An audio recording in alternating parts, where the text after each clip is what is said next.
அஸ்ஸலாமு அலைக்கும் சுய விரும்பிகள். எல்லாரும் நல்லா இருக்கீங்களா? Welcome to Amina's cook book. இன்னைக்கு நம்ம குக் புக்ல இறைச்சி புட்டு எப்படி செய்றதுன்னு பார்க்க போறோம். இதுக்கு ஃபர்ஸ்ட் நம்ம புட்டு தயாரிக்கிறோம். புட்டு தயாரிக்க தேவையான பொருட்கள் 200 கிராம் அரிசி மாவு, 100 எம்எல் தண்ணி, தேவையான அளவு உப்பு. பிறகு சிக்கன் ஸ்டஃபிங் ரெடி பண்ணும். சிக்கன் ஸ்டஃபிங் செய்ய தேவையான பொருட்கள்: சிக்கன் 200 கிராம், பெரிய வெங்காயம் 3, தக்காளி 2, பச்சை மிளகாய் 2, கருவேப்பிலை சிறிது, சிறிது கொத்தமல்லி, இஞ்சி பூண்டு விழுது 1 டேபிள் ஸ்பூன், மிளகாய் தூள் 1 டீஸ்பூன், மஞ்சள் தூள் 1 டீஸ்பூன், மல்லித்தூள் 1 டீஸ்பூன், கரம் மசாலா 1 டீஸ்பூன், தேவையான அளவு உப்பு, தேங்காய் எண்ணெய் 5 டேபிள் ஸ்பூன். இப்ப நான் புட்டு மாவு ரெடி பண்ண போறேன். அதுக்கு ஒரு பாத்திரத்துல அரிசி மாவு கொட்டி, தண்ணிய கொஞ்சம் கொஞ்சமா தெளிச்சு, மாவ நல்லா பெசஞ்சு விட்டுட்டே இருங்க. அது கடைசி வரைக்கும் நல்லா உதிரி உதிரியா வரணும். அந்த அளவுக்கு மாவு பெசஞ்சு, தேவையான அளவு உப்பு போட்டு மிக்ஸ் பண்ணி புட்டு மாவு ரெடி பண்ணிக்கோங்க. இப்ப நம்ம சிக்கன் ஸ்டஃப் தயாரிக்க போறோம். அதுக்கு ஒரு கடாய் அடுப்புல வச்சு, அதுல சிறிதளவு எண்ணெய் சேர்த்து, எண்ணெய் சூடானதும் நறுக்கி வச்சிருக்கிற வெங்காயம், பொடியா நறுக்கி வச்சிருக்கிற தக்காளி, பச்சை மிளகாய் சேர்த்து வதக்குங்க. அதுக்கப்புறம் இஞ்சி பூண்டு விழுதையும் சேர்த்து நல்லா மிக்ஸ் பண்ணி விடுங்க.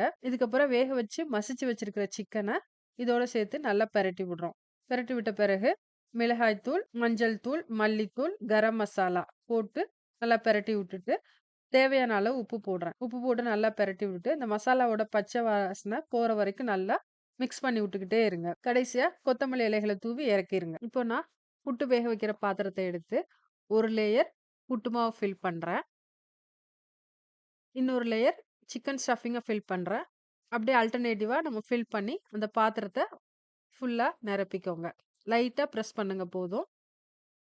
இந்த பாத்திரத்த மூடி போட்டு, குக்கர்ல தண்ணி வச்சு, மூடி போட்டு விசில் போடுறதுக்கு பதிலா, இந்த புட்டு வேக வைக்கிற இந்த பாத்திரத்த அதுல போட்டு ஒரு 10 மினிட்ஸ் வேக விடுங்க.